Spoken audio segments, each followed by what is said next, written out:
iti damag negosyo.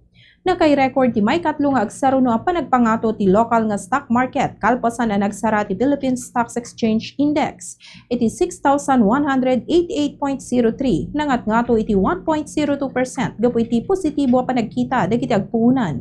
Segun kadagiti analyst, nakatulong iti panagpangato ti merkado iti natibtib kera presyo ti langis no ikumpara ti gatad ti piso ken ti dadumapay a positibo kasasaad ti ekonomiya.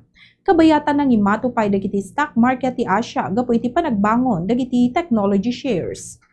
Tiso ka ti piso, kadagiti foreign currencies may basar ti closing transactions ti Bangko Sentral ng Pilipinas ken Bankers Association of the Philippines idi Biyernes, July 3.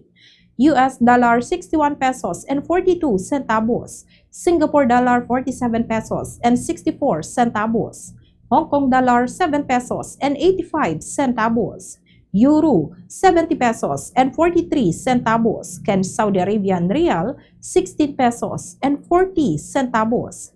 Mapatapata nga oil price adjustment into Martes, July 7, 2026.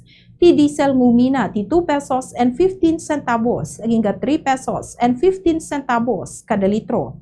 Ti gasolina posible ang humina wenno lumaka iti 30 centavos kada litro ken ti kerosene ngumina ti 2 pesos and 40 centavos aging 3 pesos and 40 centavos kada litro. Daytoy ti damag negosyo para iti Bombo News and Views. Daytoy ni Bombo Juna Arizabal Alcartado and this is Bombo Radio Philippines, the #1 and most trusted source of news and information. Basta Radio Bombo.